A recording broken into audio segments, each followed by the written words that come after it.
In El Salvador, a new day of peace begins after a decade of bloody civil war. Up in the mountains at El Mozote, archaeologists are digging up the bones of 1,000 peasants massacred by the armed forces. This massacre happened 12 years ago at the start of the civil war between the army and FMLN guerrillas. Although there is now peace in El Salvador, the authors of this war crime have never been brought to trial. Rafina was the sole survivor. They had an order to exterminate everything, to kill everybody, an operation to demolish everything in the land, to raise the land flat. Her testimony, reported by the world's media, was scorned by the governments of both El Salvador and the United States. With the bones dug up, the United Nations Truth Commission now hopes to bring justice in El Mozote and other war crimes, threatening over 10 years of military impunity and power. 40 miles from El Mozote is the home of the last of the immediate reaction battalions, the Biris, responsible for the worst human rights violations of the decade-long war, including the El Mozote massacre. Trained by the United States, these battalions have been demobilized in compliance with the United Nations peace accords. Under United Nations verification, the military must reduce its 60,000-strong armed forces, purge its ranks of human rights violators, and agree to submit to civilian power. When you look at the record so far, not one person, they haven't broke the ceasefire. They haven't killed anybody yet on either side, which is incredible when you look at Bosnia, Angola, Cambodia. But now with the new police force, reduction in the army, the Truth Commission basically gets all the dirty laundry out on the table, and then you deal with that, and then you just get on with it. I think it's going to be a very positive effect and a great example for Central America and certainly the world. ¿Qué es la Comisión de la Verdad? Both the Truth Commission and the Ad Hoc Commission, established under the peace accords, have investigated the military's human rights crimes. The evidence, once made public, is intended to cleanse the army of its worst elements. But finding the truth in a peaceful El Salvador has turned into its own kind of war. Encontremos la verdad. Los acuerdos de paz formaron la Comisión Ad Hoc. The peace agreements created the Ad Hoc Commission, which is responsible for evaluating army members that can no longer belong to the armed forces because they are responsible of violations to human rights. The information of the Ad Hoc Commission is not public. We have asked President Cristiani to make this information public, but this has not happened. It is alleged that, should this information be made public, it would create a crisis within the armed forces because making public the names of any members responsible for violations would publicly recognize the responsibility for assassinations, tortures, sexual violations, and a series of grave acts against this country. We do not believe so. We believe that it is necessary to publicize these army members so that in the future others do not have the same levels of responsibility. To this end, we have worked on a series of denunciations that the Salvadoran media have not published due to censorship. We have particularly denounced General Orlando Cepeda. General Juan Orlando Cepeda, viceministro de la Defensa. Violaciones a los derechos humanos de 1981 a 1992. 210 ejecuciones arbitrarias, 110 detenciones ilegales, 64 torturas, 15 desapariciones forzadas, 2 masacres, 1 violación sexual.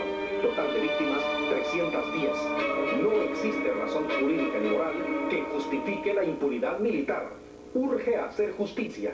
Comisión de Derechos Humanos de El Salvador, no gubernamental. Ellos They are offended, and that is why today we are at risk of imprisonment 6 months to 3 years. The charge? Defamation of the dignity of the military of this country. But with the power of the military hanging over his head, President Cristiani hopes to preserve the peace by strenuously defending the military's dignity, even to the extent of trying to delay the Truth Commission report. Unavailable for an interview, his praise for the army speaks for itself.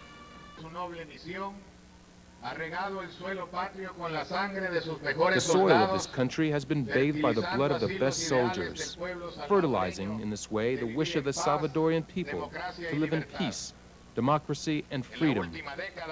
In the last decade, our country has been threatened by extremist ideologies.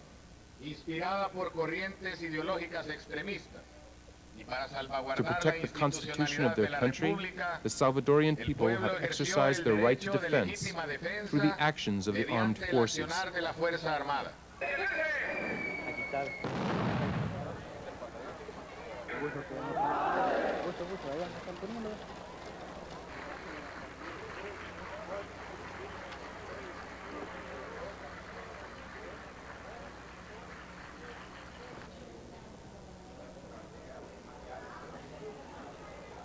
In downtown San Salvador, for the first time in history, the National Gallery exhibits photos from the secret archive of the FMLN, confronting the military and other Salvadorans with a different truth, a truth reflecting the brutal reality of 70,000 dead in a 10-year civil war.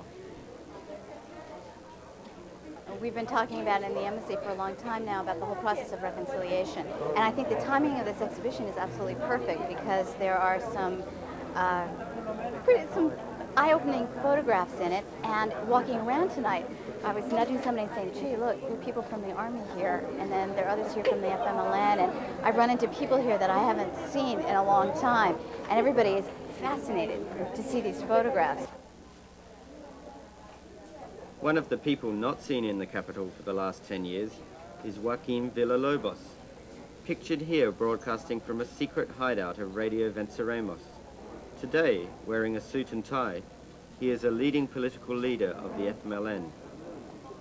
Una exhibición nacional, luego de un acuerdo en el que los A national adversarios exhibition in which old enemies would participate to make it happen. I must acknowledge that it never occurred to me. I didn't think it could happen.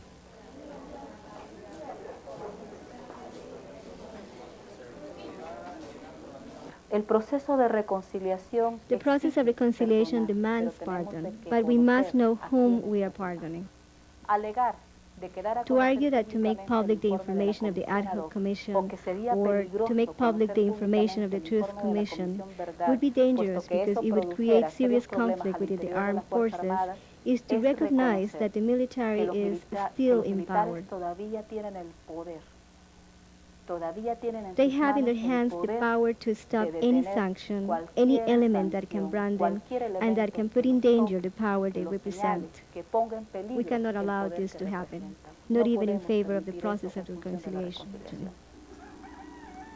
As a new day begins in El Mozote, archaeologists are still digging up bones, gathering more scientific evidence of the massacre, as they have done for the last 6 months. Nearby is the community of Segundo Montes, established by former refugees, where the people are being called to mass. The priest begins by reciting the names of the many killed in the war. It is in communities like this that the drama of El Salvador, the need to remember the truth and the need to reconcile, is most painfully faced. The first massacre here in the north of Morazan happened in 1980. My family and 7 other families were involved in it. 24 people were massacred. They killed my wife, my mother-in-law, and my 5 children. My wife was pregnant also.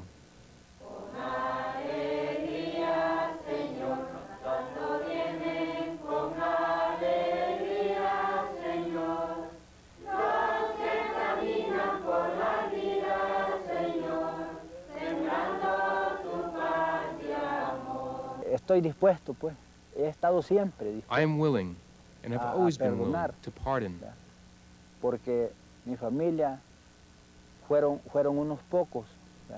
My family represented only a few. There were only 7 in my immediate family, although I lost other relatives. But this country is big, and I want to fight for all. That has always been my wish.